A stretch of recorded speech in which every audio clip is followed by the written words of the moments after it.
जी। प्रणाम गुरु जी। नमो नमो प्रणाम। नमो रिहंताणं, नमो सिद्धाणं, नमो आयर्याणं, नमो वज्झायाणं, नमो लोये सब्बसाहूणं, येसो पञ्चनमुक्कारो शब्बपाबप्पणासनो, मङ्गलानं च सव्वेसिं पठमं हवै मङ्गलम्।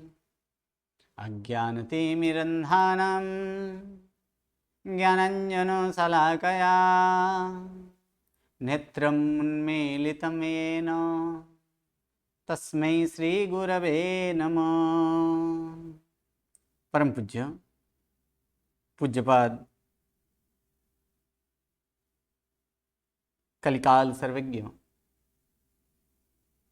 हेमचंद्र सुरेश्वर जी महाराजा के द्वारा विरचित सिद्ध हेम शब्दानुशासन नामक व्याकरण ग्रंथ और इसी व्याकरण ग्रंथ से उद्धरित पंडित वर्य शिवलाल जी द्वारा रचित हेम संस्कृत प्रवेशिका प्रथमा, मध्यमा और उत्तमा ऐसे 3 विभागों से विभाजित हेम संस्कृत प्रवेशिका और इसी हेम संस्कृत प्रवेशिका प्रथमा और प्रथमा के द्वितीय प्रकरण अर्थात नामपद प्रकरण या तो इसे कारक प्रकरण भी कहा जाता है, जिसमें कर्ता, कर्म, करण, संप्रदान, अपादान, संबंधक और अधिकरण ये 7 विभक्तियों का सम्मेलन उन्हीं एक कारक प्रकरण। और इस कारक प्रकरण में अब हम द्वितीय विभक्ति देखेंगे। प्रथमा विभक्ति अर्थात मुख्य नामार्थ प्रथमा विभक्ति, और प्रथमा विभक्ति किसे होती है, किसको लगाया जाता है प्रथमा विभक्ति? कर्ता को। अब द्वितीय विभक्ति है तो द्वितीय विभक्ति किसे लगेगी? कर्म को। द्वितीय विभक्ति कर्म को, जिसमें बालम और बालो ये दोनों तो देख चुके हैं। अब तीसरा जो है द्वितीय बहुवचन, तो द्वितीय बहुवचन क्या है? बालान। क्या है, क्या सिद्ध करना है हमें? बालान सिद्ध करना है, बालान। तो इसमें नाम क्या है? क्योंकि ये नाम पद के सिद्धि के लिए जरूरी है नाम का ज्ञात होना, नाम का परिचय होना जरूरी है। तो इस बालान में नाम क्या है? गलत। किसने बोला बाल? बाल बोलेंगे तो फिर कैसे लिखा जाएगा? देखिए, अगर बाल बोलेंगे तो फिर कैसे लिखा जाएगा? बाल। यह हलंत वाला आएगा। ऐसे है? कैसे नाम है? बाल। क्या है ये? बाल। यानी अकारांत नाम है तो अंत में क्या आएगा? अ का उच्चारण करना है। ये गुजराती नहीं है कि संस्कृत कि हिंदी नहीं है, हम किसमें कर रहे हैं? संस्कृत में। तो संस्कृत में हमेशा संपूर्ण, जहां संपूर्ण हो वहां उसको संपूर्ण स्वरूप में बोलना है, जहां आधा हो अपूर्ण हो उसको अपूर्ण बोलेंगे। जैसे इसको जैसे इसका उच्चारण क्या करेंगे? क्या है इसका उच्चारण? क्या करेंगे? बालन। हाँ, यहाँ बालन, क्योंकि नौ के नीचे क्या दिख रहा है? हलंत दिख रहा है, तो इसका उच्चारण बालन। लेकिन इसका उच्चारण क्या करेंगे? बाल, क्योंकि ये ल संपूर्ण है, ये बाल नहीं है, महेश नहीं है, दीपक नहीं है। ये सब अगर बोलेंगे तो फिर उसको क्या करना पड़ेगा? हमें व्यंजनांत करना पड़ेगा। लेकिन ये व्यंजनांत है ही नहीं। हम अभी क्या सीख रहे हैं? स्वरांत नाम सीख रहे हैं। और स्वरांत में भी क्या? जिसके अंत में अ हो ऐसे अकारांत नाम सीख रहे हैं। इसलिए उच्चारण में भी ध्यान दीजिएगा कि ये बाल नहीं है, क्या है? बाल। महेश नहीं, महेश। जगदीश नहीं, जगदीश। वीर, वीर नहीं, क्या है? वीर। आदिनाथ नहीं, क्या बोलना है? आदिनाथ। तो इस प्रकार से इसका उच्चारण करना है, क्योंकि ज्ञानावर्णीय कर्म का उच्चारण से भी लगता है कि नहीं, पाप लगता है कि नहीं, अगर उच्चारण गलत होगा तो। जी गुरुजी, सभी हम लोग ऑलमोस्ट देखा है, आपको अनुपसर अनुपसर कहते हैं, नहीं अनुपसर। हाँ, वो संस्कृत में बोलिए, हम तो क्या ना, हम तो यहाँ पर हिंदी में आप लोग वो सब बोलते हैं, ठीक है, हिंदी में बोला जाता है, हिंदी में कोई ऐसे विविधता है नहीं। हाँ जी, चलिए आगे आगे बढ़ते हैं। तो इसमें क्या होना जरूरी है? एक नाम जो है कि नाम को जानना जरूरी है, और उसके साथ कौन सा प्रत्यय लगा है वो भी जानना जरूरी है किसी भी नामपद बनाने के लिए। तो ये बालान कौन सी विभक्ति, कौन से वचन है? तो द्वितीय विभक्ति यानी कर्म बहुवचन में आया है। तो कर्म बहुवचन का यहाँ पर प्रत्यय लगेगा। तो कर्म बहुवचन का प्रत्यय क्या है? द्वितीय बहुवचन का प्रत्यय अस। तो ये द्वितीय विभक्ति बहुवचन का प्रत्यय अस है। और नाम क्या है? बाल।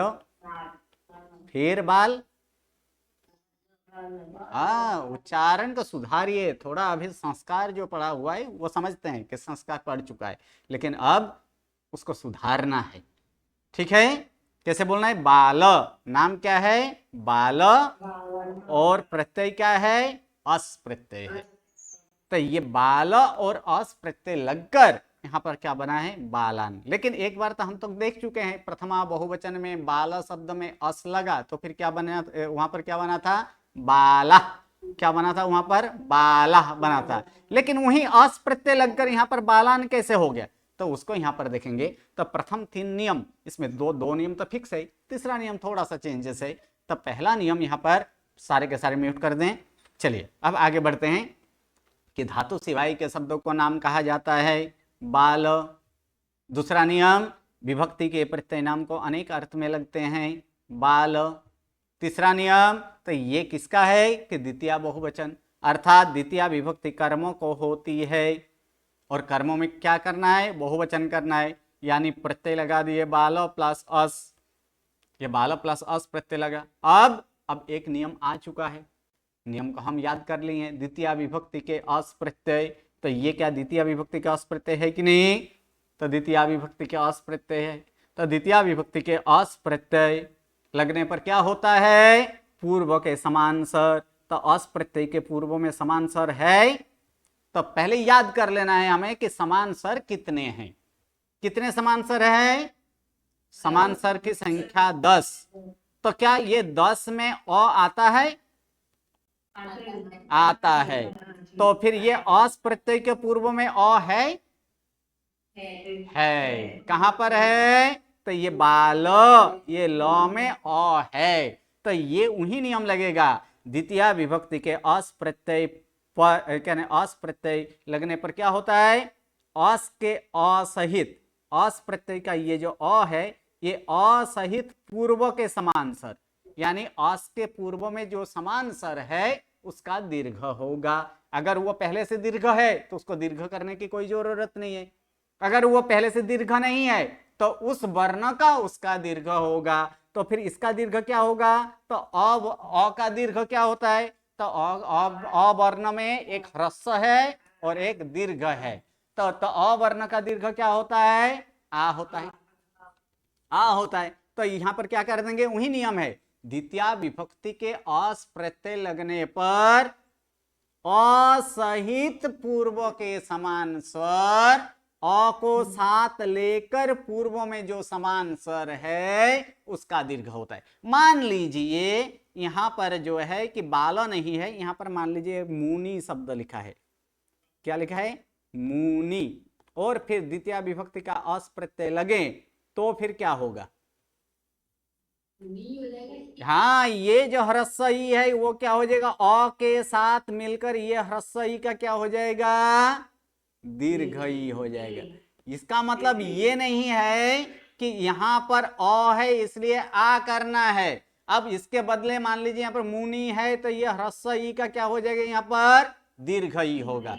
उसी प्रकार भानु शब्द है, मान लीजिए कौन सा है? भानु, ह्रस्व उ है, तो फिर यहां क्या होगा? ह्रस्व उ का ये अ सहित अ के साथ मिलकर ये ह्रस्व उ जो है वो क्या बन जाएगा, दीर्घ उ बन जाएगा। ये नियम में बोला गया है। इसका मतलब नहीं है कि अ के साथ मिलकर यहाँ पर अ का आ हो जाता है, वो नियम यहाँ पर नहीं है। ये नियम क्या है, अ के साथ पूर्व में रहा जो समान स्वर है उस समान स्वर का दीर्घ होता है, उस समान स्वर का क्या होता है, वो दीर्घ होता है। ये नियम है। ठीक है। नियम क्या है कि अ सहित यानी अ के साथ पूर्व में रहा हुआ जो समान स्वर है उसका दीर्घ होता है। तो यहां पर अ सहित पूर्व के समान स्वर, तो ये अ के साथ मिलकर ये पूर्व में समान स्वर क्या है, अ है, तो अ का दीर्घ क्या होगा, आ होगा। तो इसलिए क्या हो गया यहाँ पर बाला, यहां तक हम लोग कर चुके कि दीर्घ होता है। अब अस का अ निकल गया, क्या बचा, रहा बाकी क्या रहा, स बाकी रहा है ना। अस में से अ तो इसके साथ मिलकर क्या हो गया, दीर्घ हो गया। बाकी अस में से क्या रहा, बाकी स बाकी रहा है। तो ये स का क्या होता है, अब उस नियम से कहा जाता है अगर नाम अगर पुल्लिंग हो। अब देखना है कि ये नाम कैसे हैं, बाला नाम जो है ये किस में आया है, क्या पुल्लिंग में आया है, क्या नपुंसक लिंग में आया है, क्या स्त्रीलिंग में आया है। तो ये बाला शब्द क्या है, पुल्लिंग स्त्रीलिंग नपुंसक लिंग क्या है, पुल्लिंग है। अगर पुल्लिंग हो तो ही ये स का क्या होता है, नौ हो जाता है। यानी 100 का जो बाकी रहा था वो क्या बन गया, 9 बन गया। यानी बाला प्लस क्या हो गया यहाँ पर, बाला प्लस 9, बाला प्लस 9। अब तो स आदि विभक्ति के प्रत्यय जिसे लगे हो उसे पद कहते हैं। क्या पद बन गया, बालन। हमें सिद्ध करना था बालन, इस प्रकार यहाँ पर सिद्ध हो चुका है बालन। चलिए इसी प्रकार से सिद्ध करना है यहाँ पर जनकान, जनकान सिद्ध करना है। कौन कौन, हाँ उससे पहले किसका प्रश्न है, बोलिए। A81 क्या प्रश्न है। गुरुजी एक शंका थी, गुरुजी से लिखा हुआ है ना कि द्वितीय विभक्ति के अस प्रत्यय के अ सहित पूर्व का समान स्वर दीर्घ होता है। मुझे ऐसा लगा था कि यहाँ पर भी अ हो, यहाँ पर भी अ हो तो समान स्वर है। बिल्कुल नहीं, समान स्वर कितने हैं, गुरुजी 10 है। तो 10, तो वो दुस पूर्व के समान स्वर, वो दोनों मिलकर 100 दीर्घ नहीं बोला है ना। यहाँ पर क्या बोले, पूर्व के समान स्वर, तो समान स्वर में 10 में से कोई भी आ सकता है, लेकिन दीर्घ तो पहले उनमें से कोई भी हो, लेकिन दीर्घ कितना होगा, तो 10 है, 10 समान में से 5 ह्रस्व है और 5 दीर्घ है। जो ऑलरेडी दीर्घ है उसको दीर्घ करने की तो कोई जरूरत है ही नहीं। दीर्घ किसका होगा, 5 ह्रस्व का ही दीर्घ होगा ना। एक्चुअली गुरुजी समान स्वर का मतलब मेरे को समान मतलब एक जैसे स्वर हुआ, जबकि वो समान स्वर पहले पार्ट में जो हम लोग सीख चुके हैं, इसीलिए वहां पर बोला गया था ना कि ये सांकेतिक जो परिभाषाएं हैं इसको याद रख लीजिए। हाँ गुरुजी परिभाषा तो याद थी गुरुजी, पर ये समान स्वर में कंफ्यूज हो गई। हाँ ठीक है, अब समझ में आ गया। ओके चलिए, हाँ जनकान सिद्ध करना है, कौन है, हाँ A17 बोलिए, जनकान सिद्ध करना है। धातु सिवाय के शब्दों को नाम कहा जाता है। हम्म ज, न, क। हम्म विभक्ति के प्रत्यय नाम को अनेक अर्थ में रखता है। हम्म। ज, न, क। सही है। विभक्ति कर्मों को होती है। हम्म। ज, न, क प्लस अ। ओके। द्वितीय विभक्ति के अस प्रत्यय के अ सहित पूर्वक का नाम पूर्व का समान स्वर दीर्घ होता है। इस समय पुल्लिंग नाम के अस प्रत्यय के स का न होता है। जनकान प्लस न। ओके। तो विभक्ति के प्रत्यय जिसे लगे हो उसे पद कहते हैं, जनकान। ओके धन्यवाद। चलिए उसके बाद A77, A77 धर्मान सिद्ध कीजिए, धर्मान।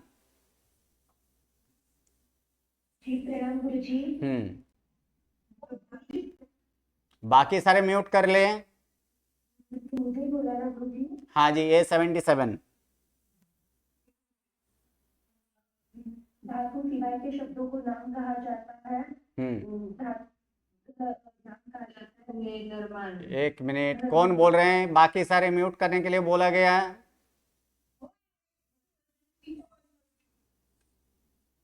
धातु सिवाय के शब्दों शब्दों को नाम कहा जाता है। धर्म हम्म विभक्ति के प्रत्यय नाम को अनेक अर्थ में लगते हैं। धर्म हम्म द्वितीय विभक्ति कर्म को होती है। हम्म धर्म प्लस हम्म द्वितीय विभक्ति के अस प्रत्यय के असहित पूर्व के समान स्वर का दीर्घ होता है। उस समय पुल्लिंग नाम के अस प्रत्यय के स का न होता है। यानी धर्म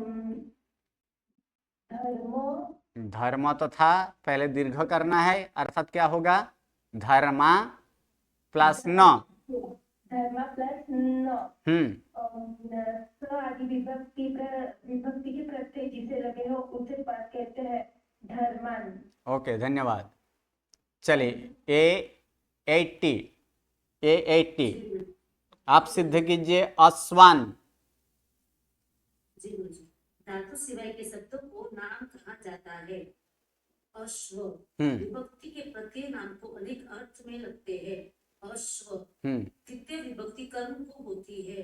अश्व प्लस अस द्वितीय विभक्ति के अस प्रत्यय के अ से पूर्व का समान स्वर दीर्घ होता है। उस समय पुल्लिंग नाम के अस प्रत्यय के स का न हो जाता है, न होता है। अस्वान प्लस न ओके। आदि विभक्ति के प्रत्यय जिससे लगे हो उसे पद कहते हैं। अश्वान। अस्वान नहीं, ये नौ आधा है। अस्वान। अस्वान। ओके, धन्यवाद। चलिए, यानी अब दो विभक्ति हम लोग सीख चुके हैं, तो दोनों विभक्ति क्या यहाँ पर कुछ यहाँ पर देखेंगे। चलिए, बाल शब्द कर्ता एक वचन क्या आएगा? बालः, सही है। बाल कर्ता द्विवचन बालो, कर्ता बहुवचन बालाः। द्वितीय यानी कर्म एक वचन बालम, द्विवचन बालो। जो पूछा जा रहा है वही बोलिए, पूरा के पूरा रूप कहाँ में पूछा? जितना पूछा जाए उतना ही जवाब दीजिए।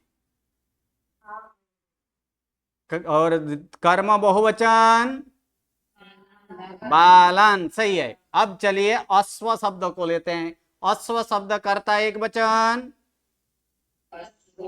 अश्व, ओके। द्विवचन अश्वो, बहुवचन अश्वः। कर्म एक वचन अश्वम, द्विवचन अश्वो, बहुवचन अश्वान। रथ शब्द कर्ता एक वचन रथः, द्विवचन रथो, बहुवचन रथः। कर्म एक वचन रथम, कर्म द्विवचन रथो, कर्म बहुवचन रथान। मृग शब्द है, मृग कर्ता एक वचन मृगः, कर्ता द्विवचन मृगो, कर्ता बहुवचन मृगः। कर्म एक वचन मृगम, कर्म द्विवचन मृगो, कर्म बहुवचन मृगान। जन शब्द है, जन कर्ता एक वचन जनः, कर्ता द्विवचन जनो, कर्ता बहुवचन जनाः। कर्म एक वचन जनम, कर्म द्विवचन जनो, कर्म बहुवचन जनान। क्या करना है? जनान। वीर शब्द है, वीर, वीर शब्द का कर्ता एक वचन वीरः, द्विवचन वीरो, बहुवचन वीराः। कर्म एक वचन वीरम, द्विवचन वीरो, बहुवचन वीरान। जीना शब्द है, जीना शब्द का कर्ता एक वचन जिनः, द्विवचन जीनो, बहुवचन जिनः। कर्म एक वचन जीनम, कर्म द्विवचन जीनो, कर्म बहुवचन जीनान। मोदक शब्द है, मोदक शब्द का कर्ता एक वचन, मोदक द्विवचन, मोदकौ बहुवचन, मोदकाः कर्म एक वचन, मोदकम कर्म द्विवचन, मोदकौ कर्म बहुवचन, मोदकान। चकलेह शब्द है, चकलेह कर्ता एक वचन, चकलेह कर्ता द्विवचन, चकलेहो कर्ता बहुवचन, चकला हाँ चकलहा कर्म एक वचन, चकलेहम लहम नहीं ले चकलेह शब्द છે चकलेहम हाँ कर्म द्विवचन, चकलेहो कर्म बहुवचन, चकलेहान। तो देखिए इस प्रकार से दो विभक्ति याद हो गया, कर्ता और कर्म याद हो गया कि नहीं? ओके चलिए। एक प्रश्न पूछना था। बोलिए। अपने पहली वाली बुक में पहली वाली पीडीएफ में पेज नंबर 28 पे लिखा है वाक्य शुद्ध लिखे हैं, उसमें लिखा है कि स चलती, तो इसको तर्क लगा के शुद्ध करना है, ऐसे ही होगा? फिर से क्या लिखा है? स चलती। हाँ तो उसको शुद्ध करना है तो क्या करना है? सह तो नहीं होता है, स चलती ही होता है, विसर्ग नहीं आएगा। तो ये करेक्ट ही लिखा हुआ है इसका मतलब? हाँ उसमें करेक्ट है तो करेक्ट ही लिखना है। मेरे को कंफ्यूजन हो रहा था क्योंकि नहीं कुछ उसमें जो करेक्ट है उसको कुछ सुधारने की कोई जरूरत नहीं है। और मुझे अगर संधि विच्छेद करें तो फिर अपन सह लिखना पड़ेगा ना? संधि विच्छेद करे तो वहां पर ये सह अभी का कोई लिखने की कोई जरूरत नहीं है, स ही लिखे हुए तो भी चलना है, चलता है। हाँ संधि विच्छेद में लिखना हो तो सही है, सह लिखा जा सकता है। ओके चलिए। अब यहाँ पर जैसे हम कर्ता ढूंढने के लिए क्या किए थे, कर्ता का नियम क्या था कि क्रियापद से कौन द्वारा प्रश्न पूछा जाए और उसका उत्तर जो आए वो क्या था? कर्ता, उसे कर्ता कहा जाता था। दूसरा नंबर पे कौन और क्या दोनों का जवाब अगर एक ही में आए तो भी वो क्या बनता था? कर्ता। कर्ता का मतलब क्या है कि कर्ता का मतलब था क्रिया करने वाला जो होता है उसे क्या कहा जाता है? कर्ता कहा जाता है, उसे कर्ता कहा जाता है। अब सीखेंगे कि कर्म किसे कहते हैं।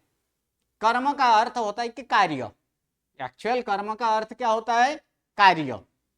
तो यानी जो कार्य को करता है, यानी कर्ता जिसे करता है, मतलब जिस कार्य को करता है उसे क्या कहा जाता है? कर्म।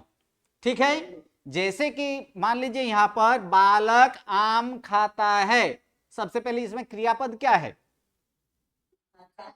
खाता है। अब ये क्रियापद यहां पर निकल चुका है, खाता है। अब क्रियापद से कौन द्वारा प्रश्न पूछेंगे कि कौन खाता है, जवाब क्या आएगा?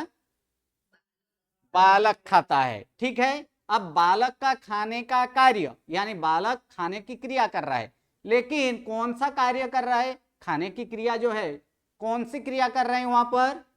आम खाने के। तो आम को किसे खाया जाता है? आम को। यानी ये आम क्या बनेगा? कर्म।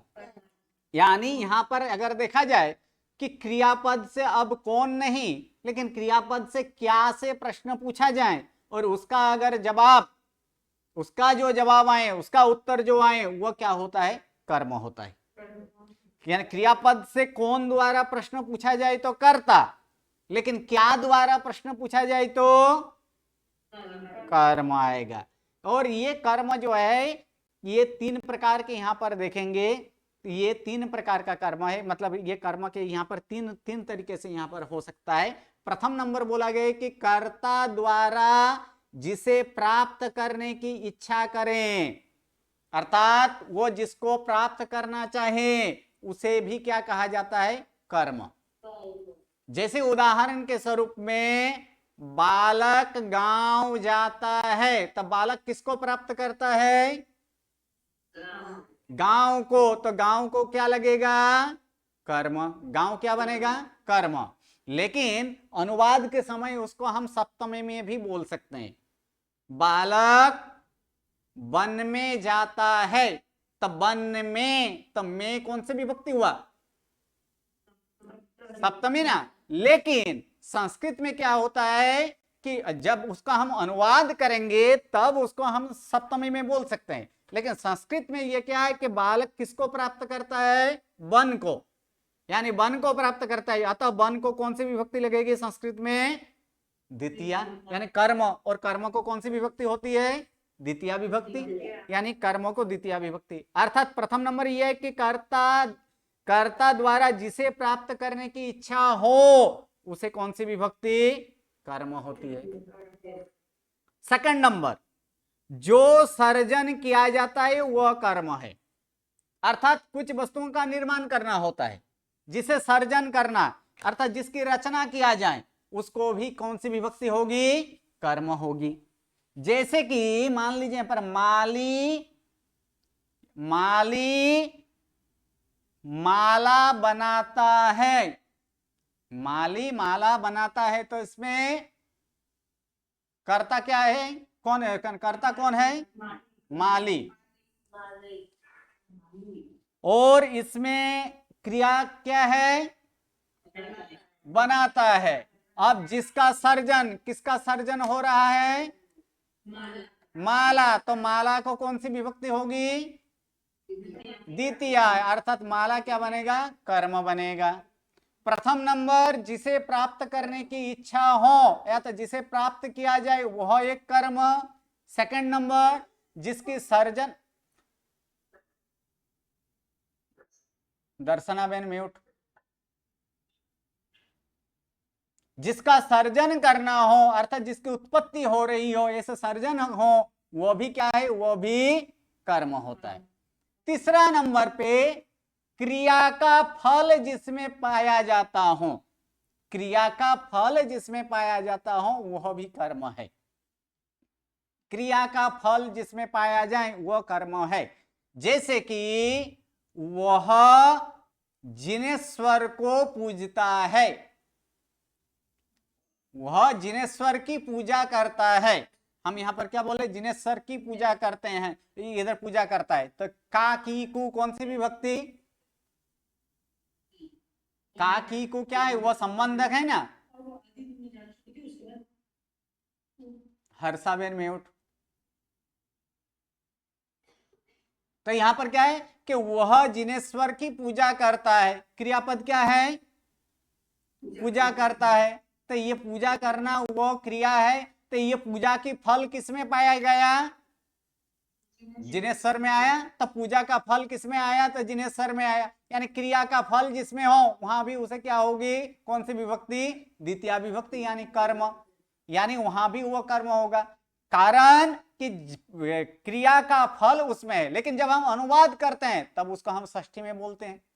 वह जिनेश्वर की पूजा करता है, या तो उसे द्वितीया में भी बोला जा सकता है। कैसे बोलेंगे आप? तब पूजा करता है ऐसे नहीं आएगा, तब उसको द्वितीया में बोलना है। तो क्या बोलना है? वह जिनेश्वर को पूजता है। तब पूजा करता है नहीं आएगा, क्या होगा? पूजता है, ऐसे हो जाएगा। लेकिन ज्यादातर इस प्रकार का हो कि वह जिनेश्वर की पूजा करता है, तब ये जिनेश्वर की के लिए वहां पर क्या करना है? षष्ठी नहीं लगाना है। क्या करना है वहां पर? द्वितीया है। हाँ, होगा कब? जब करता है, ये जब क्रियापद लेंगे तब पूजा को कर्म होगा और जिनेश्वर को षष्ठी होगी। लेकिन क्रू धातु का रूप तो अभी तक हम लोग सीखे हैं नहीं सीखे हैं। क्रू धातु तो वो मध्यमा में सीखेंगे, तब वहां पर जाएंगे। अब तक के लिए क्रिया का फल जिसमें हो उसे कौन सी विभक्ति? उसे भी द्वितीया विभक्ति। अब जो यहां पर पूछा गया था कि क्रियापद को क्या द्वारा प्रश्न पूछा जाए और उसका जो उत्तर आवे वह क्या है? वह कर्म है। जैसे कि उदाहरण के स्वरूप में यहां पर देखिए, रतिलालो वनम गच्छति। तो यहां पर क्या करेंगे? रतिलालः वनम गच्छति। अब क्रियापद क्या है? गच्छति, पहले कर्ता ढूंढेंगे कि कौन जाता है, कह गच्छति, रतिलाल, तो रतिलाल क्या बनेगा, कर्ता। दूसरा, अब को क्या द्वारा पूछेंगे, तो क्या द्वारा, यहां पर रति क्या जाता है ये नहीं आता है, लेकिन हम अभी अभी पहला नंबर में क्या देखे थे, प्राप्त करने की इच्छा। रतिलाल किसको प्राप्त करता है, तो वन को कौन सी विभक्ति, वन क्या बनेगा, कर्म, और गच्छति क्या है, क्रियापद है। उसी प्रकार महेशः प्रातः पुस्तकम पठति, ठीक है, प्रश्न पूछिए कि कह पठति, तो ये जवाब किसमें आएगा, कर्ता, यानी कौन पढ़ता है, तो महेश पढ़ता है, तो महेश क्या बनेगा, कर्ता। अब पूछे कि क्या पढ़ता है, किम पठति, पुस्तकम पठति, किम पठति पुस्तक, क्योंकि पुस्तक शब्द नपुंसकलिंग है इसलिए, किम पठति पुस्तकम पठति, क्या पढ़ता है, पुस्तक पढ़ता है, तो पुस्तक क्या होगा, कर्म, यानी क्रियापद से क्या द्वारा प्रश्न पूछा गया, क्या पढ़ता है, यानी पुस्तकम, यानी पुस्तक क्या बनेगा, कर्म, और क्रियापद क्या है, पठति, ये क्रियापद है। तीसरा उसी प्रकार से यूयम दुग्धम पीबथ, क्रियापद क्या है, पीबथ क्रियापद है। अब इसको प्रश्न पूछिए कौन द्वारा, यानी कह, यानी कह कौ के, यम बहुवचन में है ना, यानी के पीबत, के पीबंती यूयम, तो यहाँ पर यूयम क्या होगा, नहीं तो फिर हिंदी में प्रश्न पूछ लीजिए, पीबथ यानी पीते हैं, ऐसा पीते हो, यानी कौन पीता है, यूयम, यानी तुम सब, तो यूयम क्या बनेगा, कर्ता। अब क्या पीता है, दुग्धम, तो दुग्ध क्या बनेगा, कर्म, और क्रियापद तो यहाँ पर ढूंढ लिए थे। उसी प्रकार समोदकम खादति, सबसे पहले क्रियापद खादति, कौन खाता है, स, तो स क्या बनेगा, कर्ता, क्या खाता है, यानी मोदक, तो मोदक क्या बनेगा, कर्म। श्रमणो धर्म कथाम वदतः, क्रियापद वदतः, यानी बोलते हैं, कौन बोलते हैं, दो श्रमण, श्रमणो, दो श्रमण, यानी श्रमणो, ये क्या बनेगा, कर्ता। और क्या बोलते हैं, धर्म कथा, तो धर्म कथा क्या बनेगी, कर्म। छात्रौ पत्रौ पठतः, यानी यहाँ पर पढ़ते हैं, ये क्रियापद होगा। आगे कर्ता क्या है इसमें, छात्रों की पत्रों, छात्रों, क्योंकि कौन पढ़ते हैं, दो छात्र, तो छात्रों ये क्या होगा, कर्ता। क्या पढ़ते हैं, दो पत्र को, किसको, क्या नहीं, किसको पढ़ते हैं, दो पत्र को पढ़ते हैं, तो दो पत्र को, यानी वो क्या, पत्रों क्या बनेगा, कर्म। यानी क्रियापद से अगर कौन द्वारा प्रश्न पूछा जाए और उसका जो उत्तर आए वो क्या बनता है, कर्ता। और क्रियापद से अगर क्या द्वारा प्रश्न पूछा जाए उसका जो आंसर आए वो क्या बनेगा, कर्म। ये दो फॉर्म याद रखना है, और ये दो तीन नियम, जिसे प्राप्त किया जाए, प्राप्त करने की इच्छा हो या तो जिसे प्राप्त किया जाए वो क्या है, कर्म। या तो फिर और एक यहाँ पर नियम कर देना कि गति अर्थे द्वितीया, क्या होता है, गति अर्थे द्वितीया। जैसे कि गच्छति है तो गच्छति वो जिसको प्राप्त करता है यानी वन को, यानी ये गति अर्थ में है, इसलिए वहां पर वन को क्या होगा, द्वितीया होगी। चलिए आगे क्या बोलिए यहाँ पर, वयम जिनेश्वरान अर्चामह, क्रियापद अर्चामह, कर्ता वयम, और कर्म जिनेश्वरान। उसके बाद क्या है, अहम आचार्यो नमामि, क्रियापद नमामि, कर्ता अहम। क्या ये संधि छुट्टी हो, ये इसको संधि विच्छेद करना है, क्या होगा, अहम आचार्यो। तो फिर कर्म क्या आएगा, आचार्यो। जना धर्मम इच्छन्ति, क्रियापद मिच्छन्ति कहां से आ जाएगा, मिच्छन्ति, हाँ क्या आएगा, इच्छन्ति, संधि विच्छेद कीजिए, क्या आएगा, इच्छन्ति। कर्ता जनाहा, विसर्ग बहुवचन, जनाहा। और कर्म धर्मम, ये कर्म होगा। उसी प्रकार अहम धर्मम न त्याजामि, क्रियापद त्याजामि, कर्ता अहम। और कर्म धर्मम, ये क्या बनेगा, कर्म बन जाएगा। चलिए इस तरह का, बालाहा काष्ठम दहन्ति, क्रियापद दहन्ति, कर्ता बालाहा। और कर्म काष्ठम।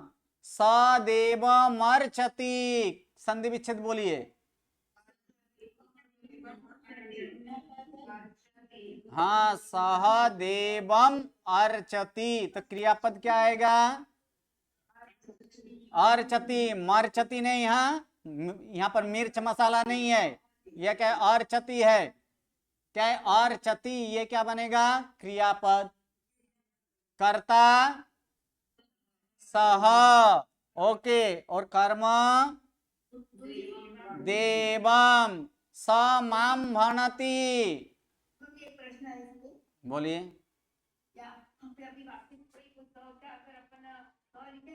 ना इसका मूल रूप ही लिखना है, मूल रूप सह। चलिए वयम स माम भणति, क्रियापद भणति, कर्ता सह। और कर्म माम, ये कर्म बनेगा। माम कहाँ आया, तो हम देखे थे अहम आवाम वयम। अब अस्मद का द्वितीय को भी याद कर लेना है। अस्मद का द्वितीय रूप क्या है, माम आवाम अस्मान। द्वितीय एक वचने माम, द्वितीय द्विवचने आवाम, द्वितीय बहुवचने अस्मान। उसी प्रकार युष्मद का, युष्मद में क्या है, त्वम युवाम यूयम, ये करता है। द्वितीय एक वचने त्वाम, द्वितीय द्विवचने युवाम, द्वितीय बहुवचने युष्मान। और फिर ये अब तक पुल्लिंग में तो तद का क्या होगा, तो सह तो ते, वो तो करता है, वो हम सीख चुके हैं पहले।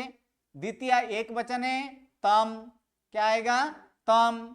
द्विवचने तो, और बहुवचने तान, इसको भी याद करना है। तो यहाँ पर माम है, माम का अर्थ मुझे, तो ये क्या हुआ, माम क्या हुआ, कर्म।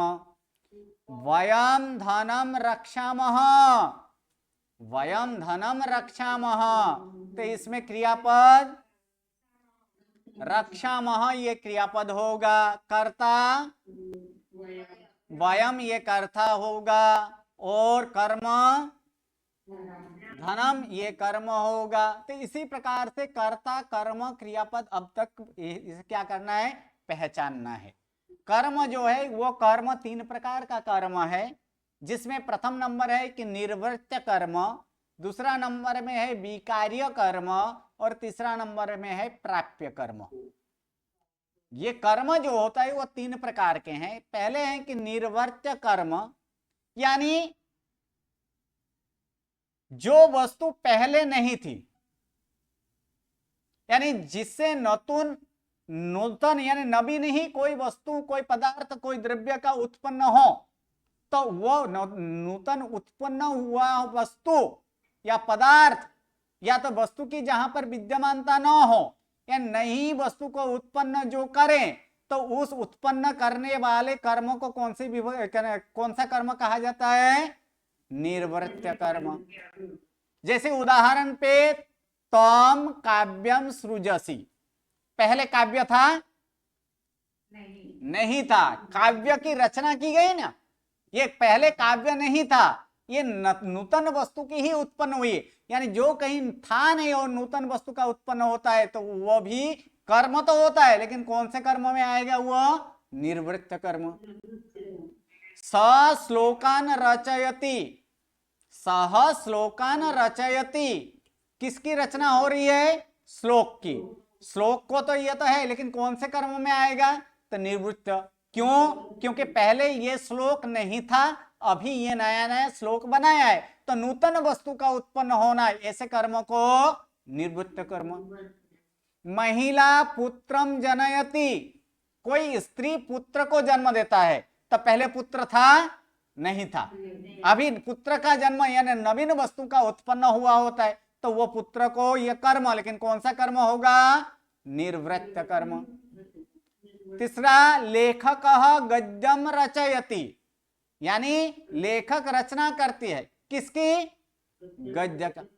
तो ये गद्य जो है, तो ये गद्य पहले से नहीं था, लेकिन नूतन ही वस्तु का उत्पन्न होता है, तो वो कौन सा कर्म में आएगा? निर्वृत्त कर्म। जो पहले नहीं था या तो विद्यमान नहीं था, ऐसे नूतन वस्तु का उत्पन्न होना, नूतन वस्तु की रचना करना, तो उस प्रकार के कर्म को निर्वृत्त कर्म कहा जाता है। हाँ जी,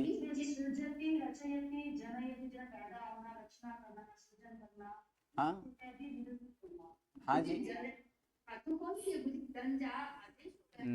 इसमें जन धातु है, नाम, ये नाम वाला धातु है। जैसे नाम वाला धातु है जो कि उत्तमा में बताया गया है, बहुत सारे ऐसे हैं जिसे नाम धातु बोला जाता है, नाम से वो बना है।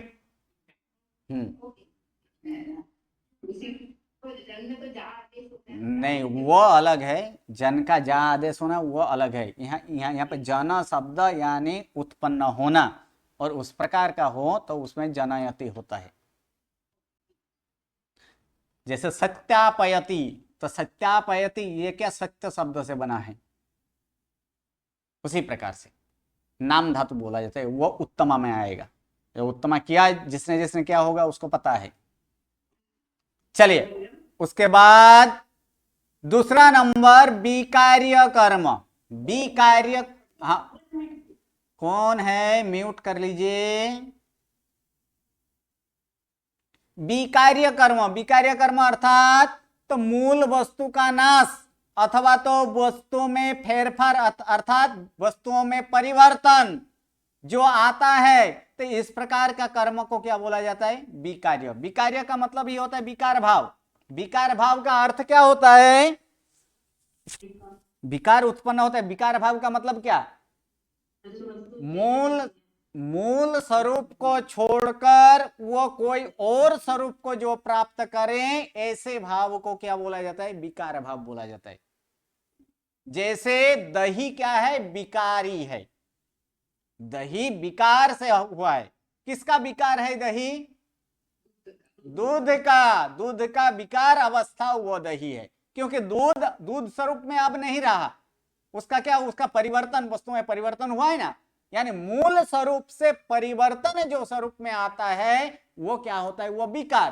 तो विकार संबंधी जो कार्य हो, कर्म हो, उसे क्या बोला जाता है? विकार्य कर्म बोला जाता है। जैसे कि जहां पर मूल वस्तु का या तो मूल वस्तु का संपूर्ण नाश हो जाए तब, या तो मूल वस्तु में क्या हो? उसमें फेरफार हो जाए, चेंजेस हो जाए, ठीक है, तो वो क्या है? वो विकार्य कर्म। जैसे काष्ठम दहति, ये काष्ठम दहति, ये काष्ठ है, द्वितीय है।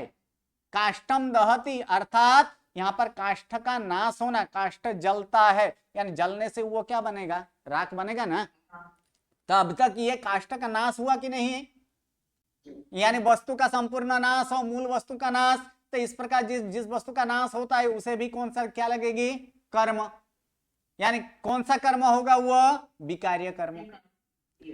भाजनम क्षालयति, क्षालयति का मतलब साफ करना होता है, प्रक्षाल करना यानी साफ करना। कौन से वस्तु, कौन से भाजन, भाजन अर्थात वासन, जो वासन होता है, पात्र जो होता है, वो कौन से पात्र को धोया जाता है?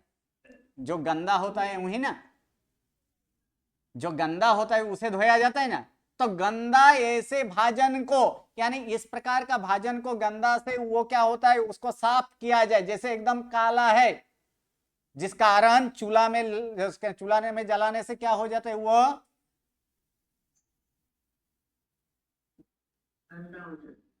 क्या हुआ, हाँ वो काला जो हो जाता है, तो उस, ये किसने कर रहा है, कौन कर रहा है, जो काला था, लेकिन उसको अब जब प्रक्षालन किया जाए तो उसको क्या होता है, वो काला से निकल जाते हैं कि नहीं, तो काला से निकल जाता है। तो जो उसमें परिवर्तन हुआ, कौन सा परिवर्तन हुआ, किसमें परिवर्तन हुआ, तो काला भाजन यानी काला बासन था, वो साफ किया गया। तो ऐसे बासन को कौन सी विभक्ति लगेगी, द्वितीया। लेकिन ऐसे द्वितीया को कौन सी द्वितीया बोला जाएगा, कौन सा कर्म, विकार्य कर्म। वस्त्राणि वर्णयति, वर्णयति यानी यहाँ पर वर्णन करना नहीं, वर्णयति का दूसरा अर्थ भी है रंगना, यानी उसको रंगाया जाता है। किस प्रकार से, किसको, तो कौन से वस्त्र को रंगाया, कोई सफेद वस्त्र होगा, ये वस्त्र होगा, तो वो उस सफेद वस्त्र को रंगने के बाद उसका रूप में परिवर्तन होता है कि नहीं, होता है। तो मूल वस्तु में फेरफार होता है, इसलिए ये वस्त्राणि क्या होगा, कौन सा कर्म, विकार्य कर्म। तंडुलान पचती, अब जब ये चावल था, लेकिन चावल को जब पकाया जाता है, वो चावल स्वरूप में नहीं रहता है, तब वो क्या बन जाता है, भात बनता है ना। यानी चावल को जब पचाया, जैसे हिंदी में चावल ही बोला जाता है, लेकिन वो चावल के स्वरूप में नहीं, लेकिन वो क्या खाद्य पदार्थ, ऐसे वो भात बन जाता है। लेकिन यानी ये क्या हुआ, चावल का फेरफार क्या हुआ है, वो फेरफार होकर ये तंडुलान, तो ये तंडुलान कौन सा कर्म में आएगा, विकार्य। तीसरा है कि प्राप्य कर्म, यानी जिसमें क्रिया द्वारा किसी भी प्रकार की वस्तुओं की प्राप्ति हो, उसे क्या बोला जाता है, प्राप्य कर्म। जैसे कि जिसकी प्राप्ति किया जाए, जिससे वो पाया जाए, वो जैसे कि यहाँ पर पश्यति, पश्यति का मतलब क्या होता है, देखता है। तो देखना, तो ये यहाँ पर एक एक यहाँ पर लिख देते हैं, सह, यहाँ पर बालह, यहाँ पर लिख दीजिए यहाँ पर जनकः, या तो पुत्रः, ये कर्ता लिख देते हैं साथ में, यहाँ पर लिख देते हैं याचकः। ठीक है, तो क्या है, सह पश्यति, वह देखता है। वह किसको प्राप्त करता है, उसके देखने की क्रिया किसको प्राप्त करते हैं, चंद्र को। तो चंद्र को कौन सी कर्म तो होगा, लेकिन इस प्रकार का कर्म को कौन सा कर्म बोला जाता है, प्राप्य कर्म। बालः ग्रामम गच्छति, तो ये क्या है, गच्छति अर्थात जाना, जाकर वो किसको प्राप्त करता है, गांव को। तो गांव को द्वितीया तो होगी, लेकिन कौन सा कर्म में आएगा, प्राप्य कर्म। पुत्रः पुस्तकम नयति, पुत्र पुस्तक लाता है, पुत्र लाता है, पुत्र किसको प्राप्त करता है, पुस्तक को। तो पुस्तक क्या होगा, प्राप्य कर्म। याचकः धनम यच्छति, यानी याचक धन को मांगता है। याचक किसको प्राप्त करता है, धन को। तो धन को ये प्राप्त किया जाता है, इसलिए ये कर्म कैसे कर्म होगा, प्राप्य कर्म। ये इस प्रकार कर्म के, यहाँ पे तो धन मांग रहा है ना, मिला तो है। हाँ तो मांग रहा है, उसे मिलेगा ना, किसमें मांग रहा है, हमारे के मुताबिक तो प्राप्य नहीं हुआ ना। लेकिन वाक्य में जो धनम दिया गया है, उसे धन की प्राप्ति से, इच्छा से ही उसने धन मांगा है ना। तो ये प्राप्त करने की इच्छा जो वस्तु की हो, उसे भी कर्म लगता है। लेकिन इस प्रकार के कर्म कौन सा कर्म होगा, प्राप्य कर्म। उसे मिला नहीं है, लेकिन वो तो फिर मान लीजिए कोई भिखारी है, और वो भिखारी को धन आदि उसके पास नहीं है, तो क्या वो भिखारी अपरिग्रही है, नहीं ना। क्यों, उसके पास तो परिग्रह है नहीं ना, परिग्रह करने की इच्छा है कि नहीं है। तो उसी इच्छा जिसमें हो, वो भी उसमें आ चुका है, उसी प्रकार ये इसने मांगा है, मांगने यानी मांगा है किस लिए, प्राप्त करने की इच्छा से ना, तो उसको भी वहां पर प्राप्त माना गया है। ओके, तो इस प्रकार का 3 प्रकार के कर्म देखें। अब जो संधि के कुछ नियम है, उस संधि के नियम हम लोग नेक्स्ट क्लास से देखेंगे। नमो नमो, प्रणाम। हाँ जी, एग्जाम में अभी टेस्ट में जहां तक, हाँ टेस्ट में यहाँ तक द्वितीय विभक्ति तक, हाँ जी अभी तक ठीक है। बाद में जो फाइनल एग्जाम है, फाइनल एग्जाम में आगे बढ़ेगा तो आगे, फाइनल एग्जाम पंचमी से आगे बढ़ने नहीं देंगे।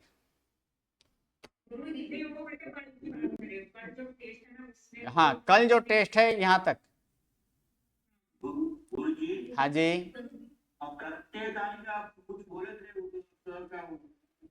क्या क्या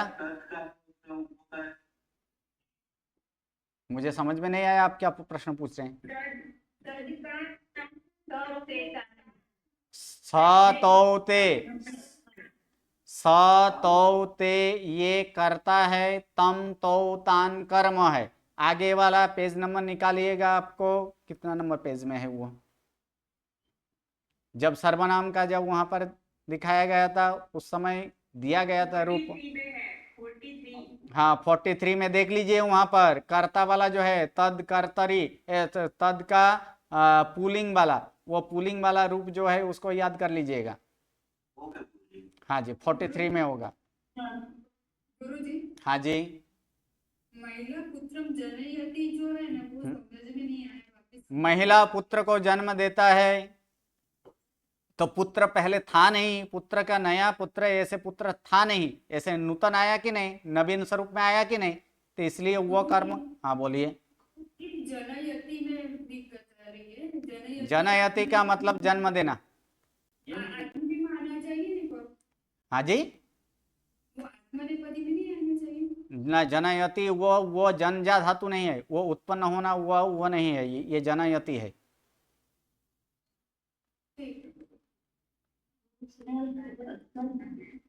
चलिए नमो नमो, प्रणाम।